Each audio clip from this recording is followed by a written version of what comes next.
আর আপনি মনে হয় এই প্রথম কুরবানি দিতেছেন, যেহেতু হিসাবের কথা বলতেছেন, আমার মনে হয় আপনি আর কোথাও কোনো সময় কুরবানি দেন নাই। তো আজকে ফাইনালি চলে আসলাম আমাদের পাশের এলাকা আজাবপুর হাটে গরু কেনার জন্য, গরুর হাটে।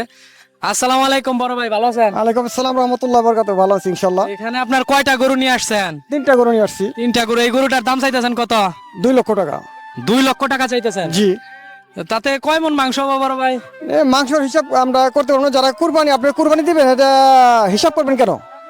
ও তাও তো কথা, আসলে কুরবানি দিলাম হিসাব করবো না কেন? না, মাংস হিসাব করা যাবে না, শুধু গরুর সৌন্দর্য দেখবেন, গরু কোনো খুদ খাম আছে কিনা সেটা দেখবেন। আর আপনি মনে হয় এই প্রথম কুরবানি দিতেছেন, যেহেতু হিসাবের কথা বলতেছেন, আমার মনে হয় আপনি আর কোথাও কোনো সময় কুরবানি দেন নাই। ও এইটা কোনো কথা কইলেন বড় ভাই, নইলে আমার ভুল হইলে হইতেই পারে, এত বড় একটা কথা কইলেন। অবশ্যই বলবো, কেননা আপনি আজকে কুরবানির গরু কিনবেন, আজকে এই হাটে যখন আপনি মাংসর মাপ হিসাব করতেছেন, সেই ক্ষেত্রে এটা আমি যুক্তিসঙ্গত আমি আমার আসলে আমার